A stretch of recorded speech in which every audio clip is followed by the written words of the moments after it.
अस्सलाम वालेकुम। वकील टीवी से मैं हूं मुनीर बाजवा और मेरे साथ मौजूद हैं मियां मोहसिन बिलाल, सीनियर सहाफ़ी हैं। मियां साहब, इलेक्शन का दौरा है, सर्द मौसम में गर्म सियासी माहौल है, तो बाकी लोगों की कैंपेन नज़र आ रही है। टीएलपी की कैंपेन जो है वो कहीं छुप गई है, शायद मीडिया ने छुपा लिया। इसी दुनिया में रहते हैं? नहीं, क्या मीडिया ने छुपा लिया? आप इसी दुनिया में रहते हैं? इसी दुनिया में रहते हैं सर। तो आपको नज़र नहीं आ रही सोशल मीडिया पे कैंपेन? वो बल्कि मैं ये जो लाहौर के लोकल चैनल हैं वहाँ पर इश्तिहार चलते हुए देखे हैं, तो ऐसी बात नहीं है। नेशनल चैनल की अपनी पॉलिसीज़ हैं, नेशनल अखबारात की अपनी पॉलिसीज़ हैं। वो जितना कोई गुड डालेगा इलेक्शंस के दिनों में, क्योंकि यहाँ पर इश्तिहारात का मामला होता है। मियां साहब, इलेक्शन इश्तिहारात की अपनी पॉलिसीज़ क्या अखबारात की क्या पॉलिसी है कि भी टीएलपी की अगर इश्तिहार आता तो नहीं देना, उसका छापना देना है? क्यों नहीं देना, दें तो सही ना इश्तिहार। नहीं दे रहे यार, अब मैंने कहा कि मैंने जो लोकल लाहौर के चैनल हैं वहाँ पर इश्तिहार चलते देखे हैं। ठीक है ना। जिस हलके के उनके उम्मीदवारों ने लाहौर में इश्तिहार दिए हैं वो चैनल पे चल रहे हैं, उनकी कैंपेन चल रही है। लेकिन ग्राउंड रियलिटी ये है या ज़मीनी हक़ाइक़ ये है कि उनकी कैंपेन जारी है, बड़े भरपूर तरीके से कैंपेन जारी है। वो शायद फिर टॉप 3 जमातों में आई हैं जिन्होंने सबसे ज़्यादा पाकिस्तान भर में अपने उम्मीदवार खड़े किए हैं। इलेक्शन वाले दिन रिज़ल्ट क्या निकलता है वो एक अलग मैटर है। कागजात नामज़दगी जमा कराने में वो उन जमातों के हम पल्ला ही हैं जो पाकिस्तान की बड़ी जमातें कंसीडर होती हैं। तो कागजात नामज़दगी उन्होंने जमा करवाए हैं, और जो ख़ुद टीएलपी की रैलियां हैं, और ख़ास तौर पर जहाँ जहाँ उनके अमीर जा रहे हैं वहाँ भरपूर रश देखने में आया। मैं कल सियालकोट की सियालकोट में बाद में आते हैं कि टीएलपी के कारकुनों पे हमला, और ये भी सुनने में आ रहा है कि टीएलपी की क़यादत को भी कोई ख़तरा है। ख़तरा तो सबको, ख़तरा जो मेन स्ट्रीम है वो आपको पता है कि एक कुछ रिपोर्ट भी है कि 12 अदद शायद पाकिस्तान के रहनुमा ऐसे हैं जिनकी जान को ख़तरा है। तो डेफिनेटली ख़तरा तो है। इवन मियाँ साहब के हवाले से कहा जा रहा है, बिलावल के हवाले से, टीएलपी वालों से क्या खतरा होगा यार? वो उनके बारे में तो ये तासुर पाया जाता है कि जी इन्होंने कौन सा वोट के ज़रिए आ जाना है या इनको कौन से वोट मिल जाना है। नहीं, वोट के ज़रिए मंजन तो बेचना है उन्होंने, वो बाकी सियासी जमातों ने मजहबी चूरन बेचना है, वो मंजन बेचना है। और टीएलपी ने चूँकि रहना ही वो मजहबी दीनी हवाले से नहीं, आप दो इश्यूज़ को मिला रहे हैं। आपने पहला सवाल किया कि ख़तरा, वो ख़तरे पे रहें। इस चीज़ को आप छोड़ दें कि इलेक्शन में कौन सी जमात कहाँ खड़ी होती है, रिज़ल्ट क्या आते हैं, ये एक अलग मैटर है। ये हम 8 फरवरी के बाद एनालिसिस कर लेंगे। जहाँ तक है कि खतरा इस वजह से जोड़ रही सवाल रिलेटेड इस वजह से था कि देखें किसी से ख़तरा होता है तो उसको यार अल्लाह ना करे खुले लाइन लगाने की कोशिश की जाती है। देखिए, आप भी इस माशरे के एक मोअज़्ज़ज़ शहरी हैं, आप एक लाहौर के हलकों में एक जाने पहचाने रिपोर्टर हैं, सहाफ़ती हलके आपके नाम से आगाह है, आपकी प्रेजेंटेशन भी है मेन स्ट्रीम मीडिया पे। अल्लाह ना करे आप यहाँ से गुज़रें या ख़ुद ही स्लिप हो जाएँ, या तो फिर भी एक चीज़ तो आएगी ना कि यार पता नहीं बाजवा साहब ये वीला करते थे, तो इस अंदाज़ में, या मोहसिन बिलाल इनके साथ खड़े होकर, तो कुछ ना कुछ हर शख्स की किसी न किसी तबके में, उसकी कम्युनिटी में, उसकी फैमिली में, उसके यारों दोस्तों में एक वैल्यू होती है। तो वो तो फिर एक जमात के लीडर हैं, एक जमात के अमीर हैं, यानी उनकी बात नहीं कर रहा। इवन सिराजुल हक साहब पे आपने देखा बलूचिस्तान में, मौलाना फजल रहमान केपीके में बार बार इस खदशे का इज़हार कर चुके हैं। बल्कि 1-2 दिन पहले भी उनकी बड़ी स्टेटमेंट थी कि हमें आज़ादाना कैंपेन नहीं करने दी जा रही। तो ये है। बात आते हैं कि रैलियों में, सियालकोट में देखा कि कल नवाज शरीफ का जलसा था, वहाँ पर हाफिज़ हुसैन रिजवी ने भी रैली निकाली और भरपूर रैली थी, आप उसके इनकार नहीं कर सकते।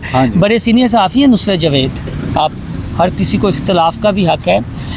इलेक्शन के हवाले से बहरहाल वो ज़मीनी हक़ाइक़ से बाखूबी आगाह हैं, बड़े पुराने सहाफ़ी हैं, इतने इलेक्शन उन्होंने कवर किए हैं। आप टॉक शोज़ करते हैं पब्लिक के, और नवाए वक्त जैसे अखबार में कालम लिखते हैं। तो तलत हुसैन ने एक प्रोग्राम किया था, फिर कामरान ख़ान ने प्रोग्राम किया था दुनिया टीवी पे। उसके बाद इनका कालम था कि जो पीटीआई है वो ये कहती है कि सारी यूथ हमारे साथ है।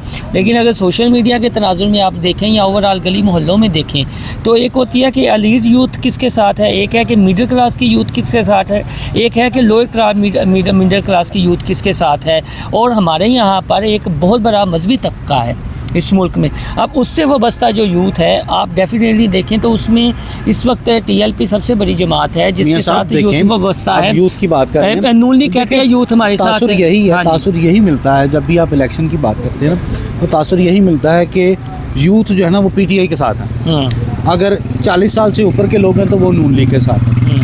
हाँ, ये बात दुरुस्त है कि चाहे वो PTI का हो, नून लीग का हो, 40 साल के साथ आप कैसे कह सकते हैं? ये तासुर पाया जाता है 40 साल से ऊपर के जो लोग हैं ना वो उनका ताल्लुक नून लीग या पीपल्स पार्टी के साथ ਤੁਹਾਡੀ ਇਹ ਗੱਲਾਂ ਦੀ ਵਜ੍ਹਾ ਨਾਲ ਇਹਨੂੰ ਵੀਲਾਗ ਨੂੰ ਛੋਟਾ ਕਰੋ। ਵਜ੍ਹਾ ਭਲਾ ਕੀ ਹੈ, ਕੱਲ ਨੂੰ ਹੁਣ ਇਹ ਫਤਵੇ ਲੱਗਣਾ ਸ਼ੁਰੂ ਹੋ ਜਾਂਦੇ ਨੇ ਸੋਸ਼ਲ ਮੀਡੀਆ ਤੇ। ਤੁਸੀਂ ਜਾਓ ਨਾ, ਤੁਸੀਂ ਤੇ ਖੈਰ ਇੰਨਾ ਨਹੀਂ ਇਸਤੇਮਾਲ ਕਰਦੇ, ਬਸ ਆਪਣਾ ਵੀਲਾਗ ਕੀਤਾ ਤੇ ਅਪਲੋਡ ਕਰ ਦਿੱਤਾ, ਉਹ ਸਾਡੇ ਤੇ ਗੱਲ ਆ ਜਾਂਦੀ ਹੈ ਕਿ ਇਹ ਉਹਨਾਂ ਦੇ ਤਰਜਮਾਨ ਬਣੇ ਹੋਏ ਨੇ। ਕਿਹਨਾਂ ਦੇ? ਉਹਨਾਂ ਦੇ ਜਿਨ੍ਹਾਂ ਦੇ ਹਵਾਲੇ ਨਾਲ ਤੁਸੀਂ ਵੀਲਾਗ ਕਰ ਰਹੇ हो। तो और आपको भी पता है कि हम तो सिर्फ ज़मीनी हक़ाइक़ पे बात करते हैं। हम तो पहले दिन से ये कह रहे हैं, हम तो पहले दिन से ये कह रहे थे कि उनके अमीर को लाहौर में कंटेस्ट करना चाहिए था, लेकिन उन्होंने नहीं किया। उनकी अपनी हिकमत अमली है। लेकिन ये भी है कि कुछ रहनुमा ऐसे हैं जिन्होंने अब 2-2 हलकों में ये अप्लाई किया है। शहबाज शरीफ हों, नवाज शरीफ हों, बिलावल हों, तो हाफिज़ हुसैन रिजवी ने भी। हाँ, ये ज़रूर है कि वो डायरेक्ट ही गए हैं कौमी असम्बली की नशिस्तों पर मेरे ख्याल में। तो बिलावल भी तो पहली दफ़ा डायरेक्ट ही गए थे कौमी असम्बली की नशिस्त पर। हर एक का अपना अपना है, हर एक का अपना अपना है, यानी चले फिर किसी दिन। तो इसके अलावा क्या देख रहे हैं? यानी ये मौका खो देंगे कि वो किसी मजहबी जमात का पहली दफ़ा पंजाब में कोई वज़ीर आला हो। चले यानी ये कहना कि चले, एक बहस तो चलनी थी ना। हाँ, एक बहस तो चलनी थी। देखते क्या हैं, क्या इसी तरह इनका वो तीसरा नंबर आएगा या कहीं कोई सीटें वगैरह मिलेंगी? या ज़िमनी इंतखाब जब हुए थे उसके तो रिज़ल्ट बहुत मायूस कुन थे। फिर जो कराची में बलदियाती इंतखाब हुआ था और सिंध में, उसमें भी। लेकिन अब जो चीज़ें आ रही हैं उससे तो ऐसा लग रहा है कि बड़ी मुनज़्ज़म है इनकी। और कुछ लोगों को मैंने खुद सुना है कि जो PTI, नून लीग या पीपल्स पार्टी से हफ़ा हैं, वो इतना बड़ा तबका तो नहीं, लेकिन फिर भी वो चौथी ऑप्शन के तौर पर ले रहे हैं। तो डेंट तो इनके वोटों का किसी भी हल्के, किसी भी उम्मीदवार की कामयाबी डैमेज कर सकती किसी जमात के वोट। हाँ जी, करें। या PTI के वोट किधर जाते हुए नजर आते हैं? PTI के फिलहाल तो PTI में ही है। अब आप इतना भी हल्का ना लें। पीपल्स पार्टी वाले तो ये दावा करते हैं ये हमारे ओ सर, वो तो नैरेटिव बिल्डिंग है। नहीं, हमारा ही वोटर जो टूट ओ यार नहीं, जिस तरह पूरी सोशल मीडिया, नून लीग की सोशल मीडिया जो है वो कंपेन कर रही है मरियम नवाज़ और नवाज शरीफ और शहबाज शरीफ की, उसके अलावा कहाँ हैं इनकी रैलियाँ, कहाँ हैं इनके जलसे जुलूस, किसी की नज़र आती है? इसी तरह बिलावल की आपको नज़र आती है, बाकी कहाँ किसी रहनुमा की इस तरह नज़र आती है कंपेन मुनज़्ज़म सोशल मीडिया पर। और लब्बैक का भी ये है कि वो चाहे इन्हें फिर गुस्सा लग जाए या इधर उधर, जहाँ इनके अमीर खुद होते हैं उनके क्लिप भी वायरल होते हैं, वो चीज़ें भी वायरल होती हैं। लेकिन जहाँ पे इनके अमीर नहीं होते, दूसरी जमातों की तरह, वो आप देख लें कि उस तरह चीज़ें नहीं, ये रियलिटीज़ हैं, हमें समझनी चाहिए और इन चीज़ों को लेकर ही आगे चलना चाहिए। और आने वाले दिन, अब 8 फरवरी है, दूर नहीं है नतीजे, आप भी इधर हैं, मैं भी इधर हूँ, उसके बाद एनालिसिस कर लेंगे। लेकिन मैं तो फिर ये कहूँगा कि जहाँ जिस तरह नून लीग ऐलान कर रही है कि हो सकता है कि पंजाब की तारीख में पहली दफ़ा मरियम नवाज़ जो है वो एक ख़तून वज़ीर आला पंजाब हों, जो एक नैरेटिव बिल्ड किया जा रहा है चीज़ों का, आप भी देखो सुन रहे हैं। तो इस तरह ये था कि यार वो अगर सूबाई में भी आ जाते तो चले, एक बहस अच्छी मीडिया पे कन्वर्सेशन होनी थी और मुकालमों मबासों का ये मौजू बनना था कि हो सकता है कि वज़ीर आला पंजाब एक नौजवान हो। थैंक यू सो मच मियां साहब।